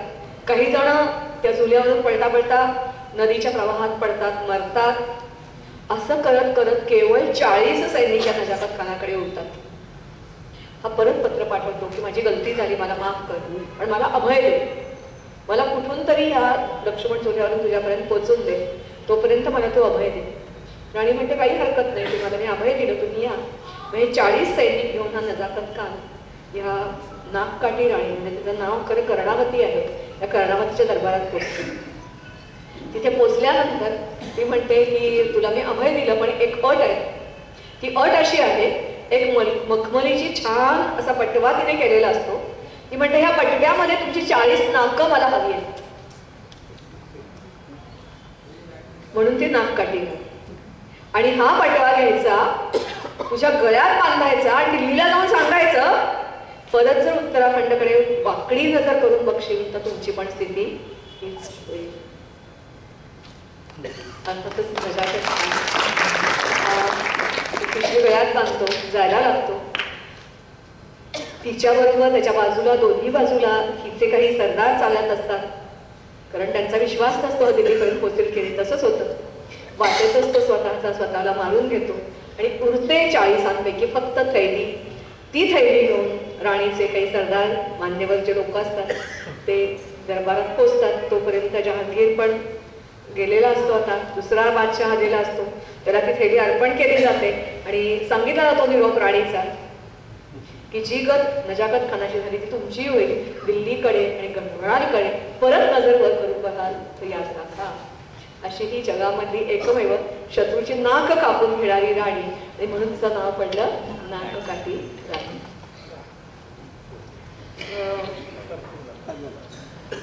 आता मला वाटते माझ्या याच्यामध्ये आपण म्हटलं तर एखादं सांगता येईल, पण शेवटची गोष्ट आता ओनके उबावा. ओनके उबावा, ओनके म्हणजे कर्नाटकी भाषेमध्ये मुसळ जे असतं ना धान्य कांडायचं, ते वापरणारी स्त्री, असं ह्याचं वर्णन. फोटो तिचा असाच तुम्ही जर गेलात आणि गुगलवर शोधायचा प्रयत्न केला असं अगदी साधी. मी म्हटलं ना तुम्हाला, म्हणजे आत्ता मी जल्लोरचं जेव्हा केलं, जल्लोरमध्ये एक जो होता जो काय म्हणूया आपण फितूर झाला होता, त्या फितूर झालेल्या माणसाला त्याच्या बायकोनीच मारलेलं आहे. संपत्ती तुझी काय करायची आहे, संपत्तीत मला आणण्यापेक्षा दागदागिन्यापेक्षा मला विष दिलं असतं तर मला जास्ती प्रिय झालं असतं असं म्हणून त्याचा तिने शीर कापलं आणि कन्नडदेवाकडे धावत गेली की आता काही आपलं जल्लोर वाचणार नाही. अशा पूर्वीच्या सामान्य स्त्रिया, साधी द्वारपालाची बायको, तशी ही चित्रकूट पर्वतामधली ही गोष्ट आहे. चित्रकूट पर्वताचं तुम्हाला वैशिष्ट्य माहिती असेल तर महाभारत काळामध्ये तेव्हापासून हा चित्रकूट प्रसिद्ध आहे. भीमाने मोठे मोठे दगड फेकून मारले, त्यामुळे मोठे मोठे शिळा इथे आहेत. चित्रकूट पर्वताला एकापाठोपाठ एक असे असंख्य काय म्हणजे बांध आहेत, तिथे देवळं आहेत. सगळ्यात उंचीवरचं देवळ आहे, देवळातून अनेक मैलोनमैल आपल्याला प्रदेश दिसतात. आणि सगळ्यात महत्त्वाची गोष्ट म्हणजे पाण्याचे साठे आणि नैसर्गिक पाण्याचे स्रोत त्या किल्ल्यामध्ये आहेत. अनेक वाटा, मोठे दरवाजे, लहान दरवाजे, असंख्य गुप्त वाटा आहेत. आणि चित्रकूट किल्ला हा टिपू सुलतान कित्येक वर्ष, पहिल्यांदा हैदर अली आणि मग टिपू सुलतान 9 वर्ष सातत्याने प्रयत्न करत होता, तरीही चित्रकूट पर्वत त्यांच्या ताब्यात आला नाही. कारण फक्त तिथला राजा नव्हे, ती सामान्य प्रजा. म्हणजे मी बरेच वेळा तेच म्हणते की आता मी ज्या गोष्टी सांगते ना, सैनिकांना या गोष्टी म्हणजे आम्ही BJ म्हणजे इंजिनिअरिंग कोर आहे त्यांच्या इथे आम्ही कार्यक्रम एक सादर केला. मी ज्या कॅरेक्टर्स सांगते त्याच्याशिवाय वेगळ्या काही कॅरेक्टर्स घेऊन एक रंगवेद नावाचा जो गट आहे तो कार्यक्रम सादर करतो. बँगलोरला श्रीजींच्या मठामध्ये आम्हाला त्यांनी बोलवलं होतं मुद्दाम, तिकडे आम्ही गेलो. पण BJ सेंटरला तो इतका आवडला की त्यांनी इतरांना रेकमेंड केला. आम्ही परत 1 फेब्रुवारीला चाललो आहे, परत नेहमीनगरमध्ये आम्हाला आमंत्रण आलेलं आहे. पण मी तुमच्या सगळ्यांसमोर एवढंच सांगते, का सांगते तर जोपर्यंत भारतातला प्रत्येक माणूस युद्धोत्सुक होत नाही, परत बघा लढाई काळाला हाताने झाली सुई, तिखट मिळेल ते. म्हणजे तुम्हाला बंगालच्या फाळणीच्या वेळेला माहिती असेल तर रातोरात पहिल्यांदा मुस्लिमांनी 2 दिवस कत्तल केली, मग हिंदू जागे झाले. ज्याला मिळेल ते हत्यार घेऊन ते तुटून पडले आणि मग गांधींचं उपोषण वगैरे सगळ्यांना तुम्हाला माहिती आहे. फक्त आपण जागे होणं एवढं गरजेचं आहे की तुम्हाला सगळ्यांना जागा करतो. याचा अर्थ दिसेल त्याला मारा असं बिलकुलच म्हणायचं नाही, पण माणसांना ओळखायचं आणि आपला देश आणि धर्म याचं लक्ष हे आपलं प्रथम कर्तव्य. कारण देश राहिला तर आपण राहू, धर्म राहिला तर आपण राहू. आणि म्हणून मी गावोगावी मगाशी म्हणाला तसं की मी फिरत त्याचं कारण हेच आहे की चिंता आपले रामदासांचं वचन आहे, चिंता हा तो विश्वाची. मी तर एवढी मोठी नाही आहे, रामदास तर काही नाही आहे, पण माझ्या परीने जेवढा मी खारीचा वाटा तेवढा उचलायचा प्रयत्न करत असते. आणि म्हणून मी जिथे जाते त्यांना तेच सांगते की मी काही परत येणार नाही आहे ना. पण जसं एकदा दगडावर पाणी पडलं की वाहून जातं, पण परत पडत राहिलं तर दगडाला भोग पडू शकतं. तसं यूट्यूब चॅनल कथासागर नाव आहे, अनुराधा गोरे कथासागर, जरूर तुम्ही सबस्क्राईब करा. तुमच्या मुलांना या गोष्टी ऐकवा. त्याच्यामध्ये तशा या जुन्या गोष्टी आहेत, तशा नव्या गोष्टी पण आहेत. कारण माझं सियाचीनवर पुस्तक आहे, 1971वर पुस्तक आहे, मुंबईच्या मार्टियर्सवर पुस्तक आहे. अपंग जवान असतात त्यांचं काय होतं आदरणीय आमच्या देहासाठी ते आहे. वीर नारी वीर परिवार त्यांच्याबद्दल एक आहे. अनेक सैनिकांच्या मला वाटते शौर्यकथा 1, 2, 3 च्या विवेकानंद केंद्राने प्रकाशित केलेलं, दुसऱ्या एका प्रकाशकांनी केलेलं नुसतं शौर्य पुस्तक असेल. गाऊत यांना आरतीमध्ये असंख्य छोट्या छोट्या कथा, असंख्य सैनिकांच्या त्यांच्या अधिकाऱ्यांना भेटून त्यांच्या मुलाखती घेऊन लिहिलेल्या आहेत. या सगळ्याचा हेतू तोच आहे की तुम्ही मी सामान्य जनता जोपर्यंत जागी होत नाही तोपर्यंत, म्हणजे आत्ता जेव्हा राम जन्मभूमीचा विषय चाललाय तर तुम्ही खूप छान शब्द वापरला की कल्चरल क्रांती. ती कल्चरल क्रांती, पॉलिटिकल क्रांती ह्या सगळ्या एकमेकाच्या हातात हात घालून येत असतात. आपण त्याला सज्ज राहायला पाहिजे, तरच भारताला भविष्य देण्यात नाही. म्हणून मी सगळ्यांना आग्रह करते की शक्यतो तुम्ही ते स्वतः बघाच बघा, पण मुलांपर्यंत या गोष्टी तुम्ही सांगा, त्यांना नुसतं ऐकायला देऊ नका. कारण सांगण्यामध्ये जी मजा असते ना ती ऐकण्यामध्ये मजा नसते. शेवटची गोष्ट उनके ओबावा. चित्रकूट पर्वतावर असंख्य जे लहान लहान गुप्तद्वार होती त्याच्यावर एक पहारेकरी होता. त्या पहारेकऱ्याची बायको, पहारेकऱ्याचं नाव मी काय तिकडे सोडून देऊया आपण, पण अगदी साधी पहारेकऱ्याची ही बायको. ती पहारेकऱ्याची बायको नुकतंच लग्न झालेलं होतं. रोज ती आपल्या नवऱ्याला जेवण बिवण घेऊन जायची. आज जसं आपल्याकडे शेतकऱ्यांच्या बायका शेतावर घेऊन जातात तशी त्याला भाकरी तुकडा काय असेल ते घेऊन जायची. ती भाकरी तुकडा काय ते घेऊन गेली, म्हणाली अरे बापरे मी पाणी विसरली की आणायला. ती पाणी आणायला बाहेर पडली. पाणी आणायला जाण्याच्या वाटेवर तिला दिसलं, खालती तिने सहज बघितलं तर हिरव्या कपड्यातली काही माणसं, तिथे गुप्तद्वार होतं, असं होतं ते निमुळतं होतं आणि एका वेळेला एकच माणूस तसं उभा राहून नव्हे, बसून नव्हे, तर सरपटत त्या गुप्तदारातून आत येईल एवढीच वाट तिथे होती. तिथे बघत राहिली. तिला ताबडतोब लक्षात आलं की हे हैदरचे सैनिक आहेत. तिने ती कळशी बाजूला ठेवली, आसपास नजर फिरवली, हाका नवऱ्याला हाका देऊन गोळा करणं तिला शक्य नाही म्हणण्यापेक्षा पटलं नाही. कारण ते सैनिक सगळे जागे होते ना, त्यांना कळेल कोणतरी वर आहे. मग तिथलाच तिने एक मोठा लाकडाचा उणका घेतला. एक सैनिक जसा वर आला तसं तिने सगळं बळ वापरून, कल्पना करा की एक छोटी मुलगी 17-18 वर्ष नवीन लग्न झालेली आणि हा आलेला सैनिक, पण तरी तिने सगळं बळ, म्हणजे आपण म्हणतो ताकद आपल्याला येते, जेव्हा वेळ येते तेव्हा ताकद येते, तिने त्याला असं जोरात खेचलं आणि तो लाकडाचा उणका तिच्या डोक्यात असा काही घातला तत्काळ तो मृत्यू पावला. मला वाटतं त्याच्यामध्ये सगळं टेक्निक असणार, ते शिकली असणार. आपल्याला सांगितलं गेलं की बायका अशिक्षित होत्या असं नाही, त्यांना त्या काळच्या गरजेचं शिक्षण दिलं गेलेलं होतं. एक फेकला, एक मागा बाजूला लांब नेऊन टाकला, तो दुसरा, तिसरा, चौथा, पाचवा, सगळं अंग तिचं रक्ताने भिजून गेलं. दमली ती बिचारी. एवढ्यात नवरा म्हणाला अरे बापरे इतका वेळ झाला तरी आली का नाही, पाणी आणायला गेलीये साधी. तर नवरा जेव्हा तिला शोधायला आला बघते तर त्याने ते वरून दृश्य बघितलं की उणका घेतीये, त्या सैनिकाला पुढे ओढतीये, ओरडायचंही अवधी देत नाहीये, मारतीये आणि लांब प्रेत फेकून देते. प्रेतांचा ढीग आणि ही रक्तात मिसळणारी ओंके. ते नाव ओबावा. ओंके दंडुका म्हणून मारणारी ओके ओबावा. तिचा आता पुतळा बसवलेला आहे, तिच्या नावाने एक पलटण उभी केलेली आहे. पण अर्थातच तो मग सगळ्यांना अलर्ट करतो. सगळीजण येतात आणि चित्रकूट पर्वतावर जे काही हे आहे काय म्हणूया आपण त्याला राखला जातो. टिपू आणि हैदर त्यांचे प्रयत्न असफल होतात. कधीही चित्रकूट पर्वत त्यांच्या ताब्यात येत नाही. असा हा 9 वर्ष प्रयत्न करून हा न जिंकू शकणारा किल्ला, कारण केवळ राजा नव्हे तर त्याची प्रजा सुद्धा देशाच्या रक्षणासाठी सिद्ध होती. 19 प्रवेशद्वार, 28 गेट्स, असंख्य मुक्त मार्ग, असंख्य विहिरी, असंख्य गोदाम आणि दगडांच्या प्रचंड शिळा. कारण भीम आणि हिडिंबा युद्ध तिथे झालं त्या किल्ल्यावर, म्हणजे त्या जागी झालं असं म्हणतात. तुंगभद्रेच्या काठी जवळजवळ 15,000 एकरवर बसलेला असा हा चित्रकूट किल्ला. चित्रकूट किल्ला असाही प्रसिद्ध होताच, पण ओंके ओबावामुळे तो अधिक अमर झाला. त्या ओंके ओबावा ज्या ठिकाणी तिने ते सगळं मारामारी केली ते तिचा पुतळा बसवलेला आहे. आणि असं सर्वसामान्यपणे हा जो राजा तेव्हा कोण होता, तर मदुराईचा नायक नावाचा राजा तिथे होता. त्याची प्रजा, मला असं वाटतंय बऱ्याच गोष्टी सांगितल्या. आणखीनही तुम्हाला म्हणजे असं की इतक्या लेडीज इतक्या मिळालेल्या आहेत, मग आणखीन काय सांगायचं. भरपूर आपला इतिहास समृद्ध आहे, त्याचा अभिमान बाळगा. बिलकुल कठीण नाही. आता तर तुमच्या हातात सगळ्यांच्या टॅब आणि मोबाईल सगळे हातात असतात, फक्त इच्छाशक्ती पाहिजे.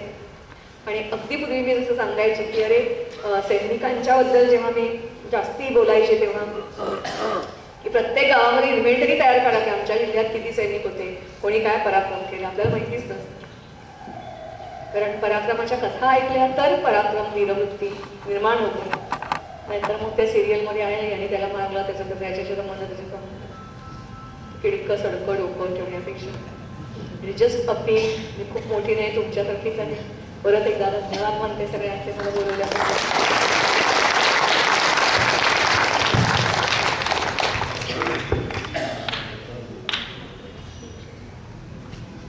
धन्यवाद ताई.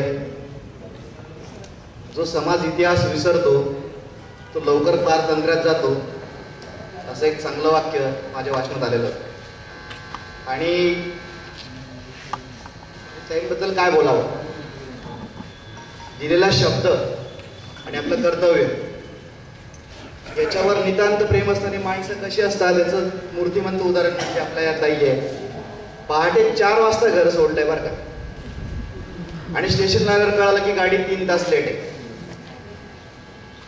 माझ्यासारखा जर माणूस असता तर मी म्हटलं असतं की जरा प्रायोजकांना कळून बघू ना की तिकडची पण गाडी आता मी चेक केली तर 4.5 तास लेट आहे, मग कशाला एवढं याच्यात धावपळ करायची, जरा बघा ना जमतंय का, मी तुलाच परत जातो.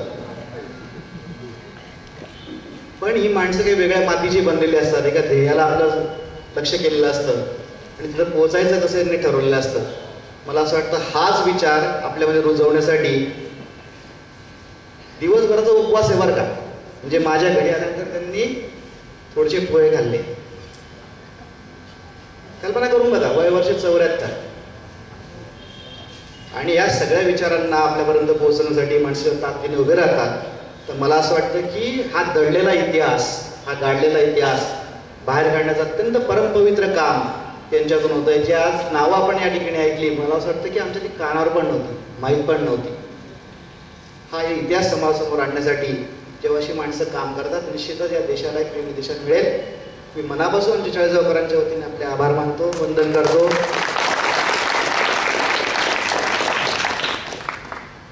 सज्जन श्रोते हो, उद्याचा विषय मांडण्यासाठी आपल्याकडे जे वक्ते येणार आहेत ते श्री रंगराजे नागपूरहून येणार आहेत आणि त्यांचा विषय आत्ता जो आपल्या ताईंच्या भाषणामध्ये राम जन्मभूमीचा वारंवार उल्लेख झाला त्याच्यावरच त्याची मांडणी असणार आहे. आपण अधिकाधिक संख्येने पुन्हा या ठिकाणी उपस्थित व्हावं, निश्चितच आपल्याला त्याचा लाभ होईल. मी आमच्या अध्यक्षांच्या परवानगीने आजचं व्याख्यान संपन्न झालं असं जाहीर करतो आणि या ठिकाणी थांबतो. धन्यवाद.